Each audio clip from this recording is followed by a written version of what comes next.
नूह के भाईचारा सम्मेलन में छलका हिंसा का दर्द। कांग्रेस विधायक आफताब अहमद बोले, सत्ता में बैठी ताकतें भाईचारे के विपरीत कर रही काम। विधायक आफताब अहमद ने कहा कि 5 राज्यों के चुनाव में कांग्रेस भारी बहुमत से होगी विजय।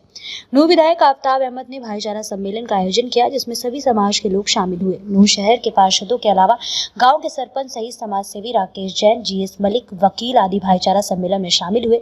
इस दौरान विधायक आफताब अहमद ने कहा कि मेवात में भाईचारा हमेशा मजबूत रहा है। यहाँ हिंदू मुस्लिम मिलजुल कर त्योहार मनाते हैं, एक दूसरे के सुख दुख में शामिल होते हैं। वहीं उन्होंने प्रदेश सरकार पर निशाना साधते हुए कहा कि आज सत्ता में बैठी ताकतें मेवात के भाईचारे के विपरीत कार्य कर रही है।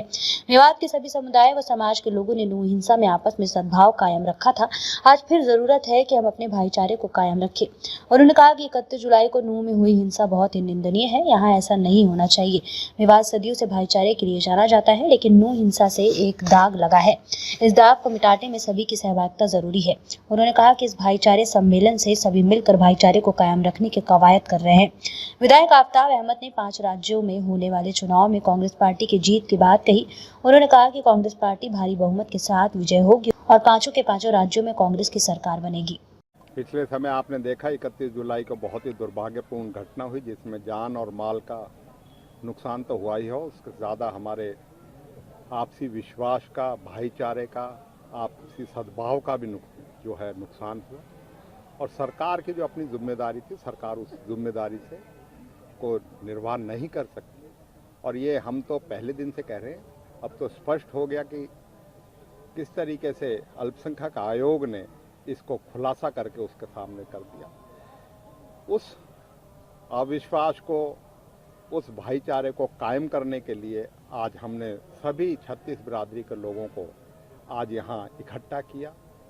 और मैं इस इलाके की सिरदारी का, इस इलाके के भाईचारे को मजबूत करने की जो उसमें उस बात से हम इस बात से करते हैं, हज़ारों की संख्या में लोगों ने आके आज इस बात का परिचय दिया, इस बात के सूचक दिया, इस बात का संकेत दिया। इस इलाके की भाईचारा कायम है, कायम रहेगा और हम मिलके इस भाईचारे को रखेंगे।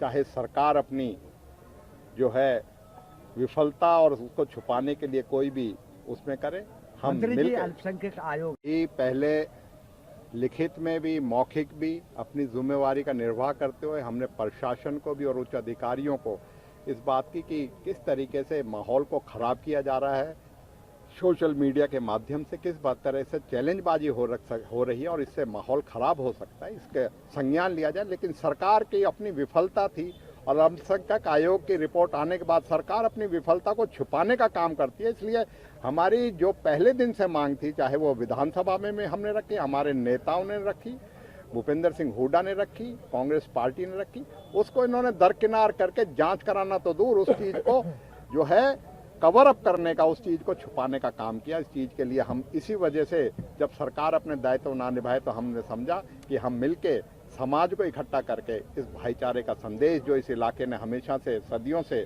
पूरे देश, दुनिया को, प्रदेश को दिया है, उसको जो है दे। और मैं आज आपके माध्यम से ये भी कहूँगा कि हरियाणा प्रदेश के इस इलाके के 36 बिरादरी के लोगों ने जिस तरह का यहाँ घटनाक्रम हुआ था, जिस तरीके से 31 जुलाई को जो है दंगा हुआ था, जिस तरीके से आसपास के ज़िलों में पलवल, सोहना, गुड़गांवा में हुआ था, लेकिन उसमें चाहे जो है जान की, माल की, चाहे मस्जिद की, चाहे और सब चीज़ों का नुकसान हुआ, लेकिन सभी लोगों ने मिलके उस आग पे पानी डालने का काम किया। उसमें खापों ने भी, उसमें किसान यूनियनों भी और लोगों ने बढ़ चढ़ के जो करा, हमने आज उसका भी शुक्रिया अदा किया है कि सरकार अपनी जो विफलता होके और जिस तरीके से करते, लेकिन लोगों ने अपनी सूझबूझ दिखा के और परिचय दिया अपनी भाईचारे का। और इस तरह की घटना को ये आपके माध्यम से आपके प्रेस वार्ता मौजूद भी रहे, हमने उनकी बात भी उठाई। पहले दिन तो उनको रोकने का काम किया, जब सरकार 4 दिन तक इसको करती रही, हम स्वयं खड़े होके हमने कहा इस तरीके नहीं होगी। वो तो हमारे संज्ञान ले लिया, माननीय पंजाब एंड हरियाणा उच्च न्यायालय ने कि उसने स्यू मोटो एक्शन लेके उसमें कर दिया, नहीं तो मैं समझता हूँ हज़ारों का नुकसान कर दिया था और कई हज़ारों का गरीबों का और नुकसान होता। लेकिन उसका भी नुकसान की भरपाई की सरकार की जिम्मेवारी बनती है। हम पहले भी मांग कर सकते हैं, आज भी मांग कर सकते हैं और इस बात के लिए सरकार अपनी जिम्मेवारी से नहीं भाग सकती। मंत्री जी कि भारतीय जनता पार्टी के नेताओं की जो मन की बात होती है, वो चाहे सांसद में हो, चाहे चुनाव के दौरान हो, चाहे वैसी जो है निजी जिंदगी में हो, वो आप लोगों के सामने आ जाती है।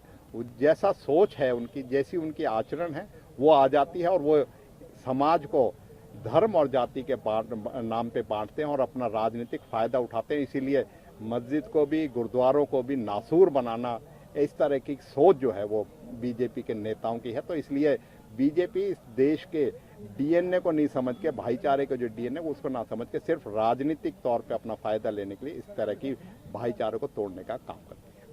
मैं कहूँगा कि देश की जनता अब समझ चुकी है भारतीय जनता पार्टी के विभाजनकारी, षड्यंत्रकारी और धर्म और जाति के जो षड्यंत्र को बांट के अपना राजनीतिक फायदा, मैं समझता हूं कि पांचों के पांचों राज्यों में कांग्रेस बड़ी मजबूत स्थिति में है और कांग्रेस बेहतर प्रदर्शन करेगी और कांग्रेस अधिकतर राज्यों में अपनी सरकार कायम करेगी। ये जो है ना बीजेपी वाले जो है, इनका किसी तरह का कोई वैचारिक वो तो है नहीं है। किसी चीज को भी, चाहे चांद की बात हो, किसी चीज का श्रेय लेने के लिए अपने पता नहीं किस तरीके की बात करते। मैं इस बात पे कोई टिप्पणी नहीं करूँगा। तो मैं आपसे एक निवेदन करूंगा कि मुझे सियासत में ना लेकर एक समाज की तौर से अगर कोई सवाल पूछना चाहें तो पूछ सकते। बिल्कुल समाज इस्तेमाल कर रहे हैं तो नहीं करना चाहिए, क्योंकि हिंदू, मुस्लिम, सिख, ईसाई हम सब एक हैं, भाई भाई हैं। और आज यहाँ जो ये सम्मेलन भी हुआ है, ये एक 36 बिरादरी का हुआ है। अब उसमें कोई भी पार्टी का है, किसी का भी है, हम सब एक है। मेवात में रह रहे हैं तो किसी भी पार्टी में रह रहे हैं, हम सब एक हैं। हम समाज के आदमी हैं और समाज यही चाहता है कि हिंदुस्तान में, मेवात के अंदर एक सुधार होना चाहिए और समाज जो 36 बिरादरी का यहाँ हम क्लेम करते हैं, दावा करते हैं, वो बरकरार रहना चाहिए और मिलके हम एक जैसे भाई भाई बन के रहें। तो क्या ऐसी बातें अगर ऐसी नहीं, कुछ घटनाएं जो है समझ सोच से बाहर होती हैं। जो समझदार लोग हैं, बुजुर्ग लोग हैं, जो हमारे 50 साल से ऊपर की उम्र के हो चुके हैं, वो ऐसी बातें नहीं सोचते। कुछ युवा लोगों के दिमागों में ऐसी बातें आई हैं जिसकी वजह से ये घटना घटी है, वरना ये बड़ी शर्मनाक घटना है। और हमारी भी मेवात का ही जन्म है, हमने इस तरह की घटना नहीं देखी। और हम तो एक ही सबसे पूरे इलाके से, बिरादरी से एक ही प्रार्थना करते हैं, रिक्वेस्ट करते हैं, अर्जी करते हैं कि जो हिंदुओं का, सिख का, मुस्लिम, सिख, ईसाई का एक भाईचारा मेवात में बना रहा है, उसे कायम रखे और कायम रखा जाए। उसका ऐसा है, अभी तो जो हुआ कैसे हुआ, अब मैं उसके विवाद में जाऊं कि कैसे हुआ। मैं तो सबसे बड़ी बात ये कहूँगा कि इतना बड़ा विवाद हुआ जिसका समाधान पूरे 5-6 दिन 7 दिन के अंदर ही हो गया, इतना वक्त नहीं लगा। तो ये भी एक इत्तेफाक की बात है कि हमारी बिरादरी में आपस में प्यार है, आपस में हमारा सहयोग है, एक दूसरे का मेल मिलाप है।